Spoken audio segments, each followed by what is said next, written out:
John Falzon, who's the Chief Executive Officer at Sir Vincent de Paul Society's Canberra-based National Council of Australia. I'll throw to you, John. Thank you. Thanks, George. We're discussing social justice on Aboriginal land, and so I wish to pay my respects to the traditional custodians of this land, and I wish to pay tribute to their spirit of resistance and collective hope. I'd also like to thank the organisers for putting this conference on. To me, it is a sign of hope, and I thank them for the invitation to be here. I must, however, since Matt has said that we should be unafraid to have a politics with enemies, I have to make a critical comment about this panel. With all due respects to everyone, I think it's not without significance, and it's quite sad at a conference on Progressive Australia that there's no woman on this panel.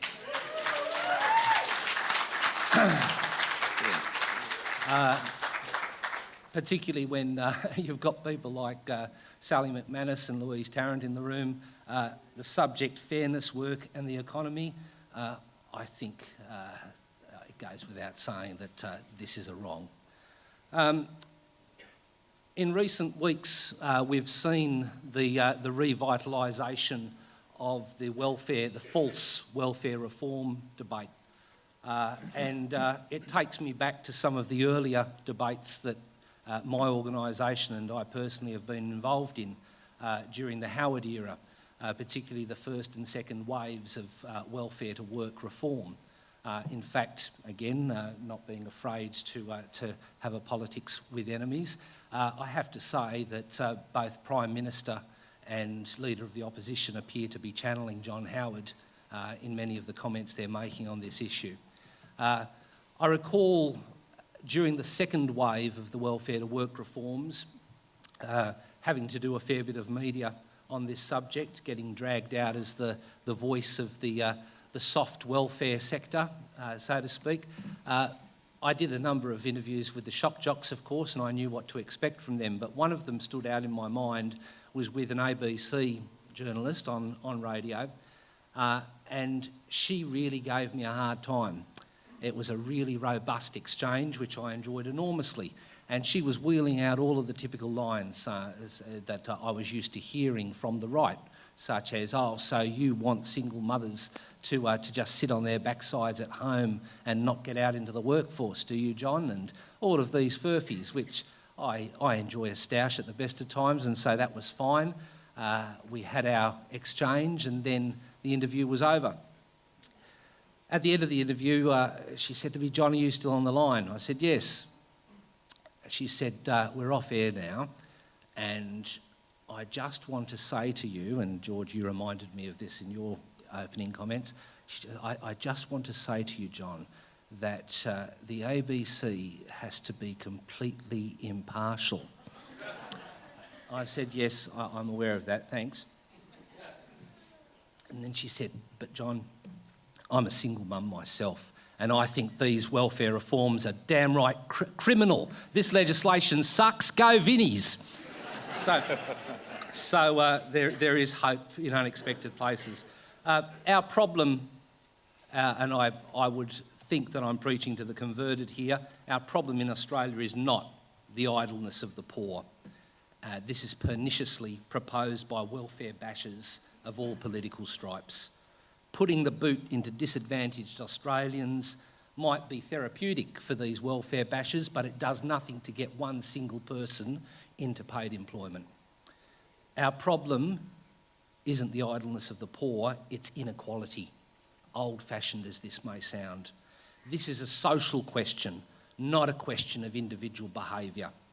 We do irreparable harm when we turn it into a question of individual behaviour, blaming people for their own poverty and marginalisation, as is usually the case with people who are experiencing unemployment or homelessness, or being a sole parent outside the labour market, or a person with a disability or a carer, because of society's failure to provide people in these positions with opportunities, support, resources and the nurturing of their talents. We build massive walls around people on the basis, I am sorry to say, of race, of class, of gender, and even of disability. The same people that we build the walls around are then condemned for lacking the so-called aspiration to scale the walls. For those of us who embrace a progressive agenda, I believe we have no option but to commit ourselves to joining in the long-haul project of tearing down the walls that lock people out and, at the extreme end, lock people up. We've recently seen both sides of politics, as I mentioned earlier, berating people for failing to scale the walls that have been structurally and historically erected around them. This is nothing but a cheap trick and a cheap shot. The Industries Skills Council of Australia has recently reported that 53% of working age adults do not have the requisite numeracy skills for skilled employment, and 46% do not have the requisite literacy skills. This is clearly a structural problem, a historical problem.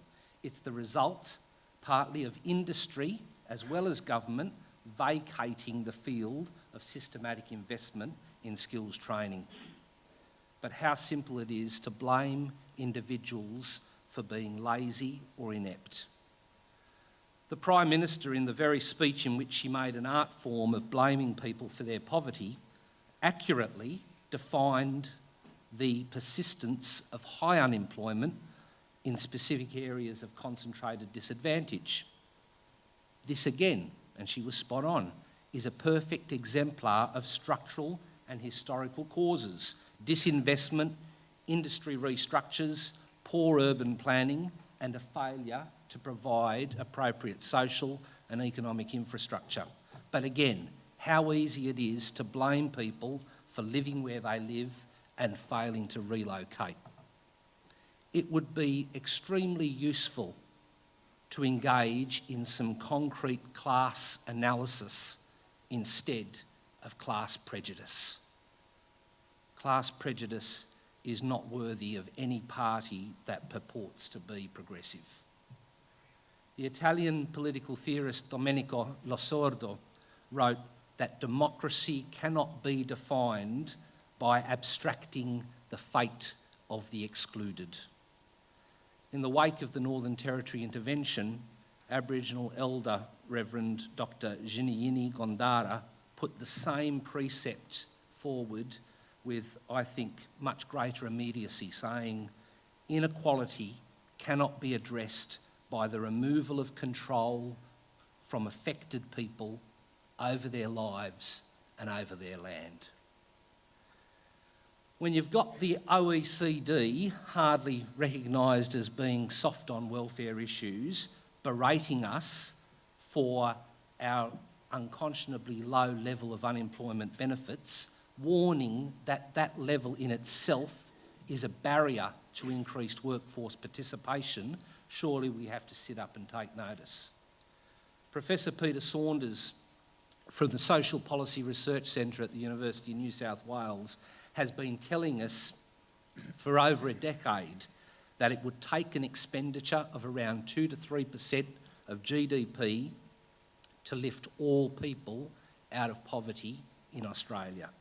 In his words, we can thus pay to remove all Australians from poverty if we want to.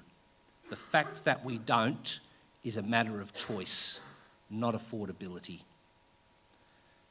It's indefensible in a country as prosperous as ours that we still have, on conservative estimates, 105,000 people experiencing homelessness on any given night, nearly half of whom are under the age of 25. It's indefensible that we continue to expect a single New Start recipient to survive on $34 a day, a daily battle that is being waged from below the poverty line. It's indefensible that over the past 11 years, the unemployment benefit has fallen from 54% to 45% of the after-tax minimum wage. At this rate, by 2050, the New Start allowance will be only 1/3 of the pension. What's poverty in a prosperous nation?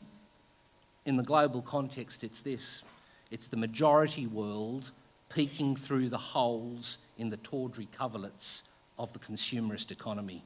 It's the pointer to the development of slums and the massive expansion of the informal economy throughout the majority world. It is the scent of disorder and disharmony that offends the senses of those who want only to be protected from the truth.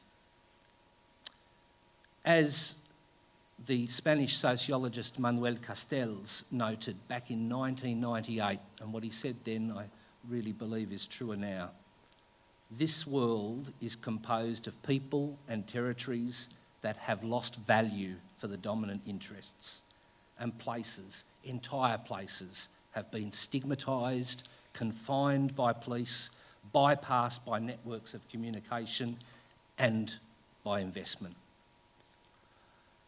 This analysis is borne out, of course, by the global declaration of failed states as zones of chaos, warranting, supposedly, military interventions.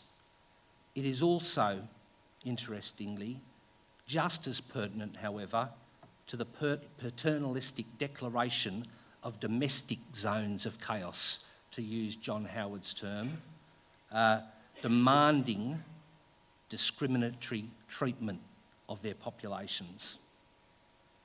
Our problem is not the bad behaviour of a supposed moral underclass. Our problem is inequality.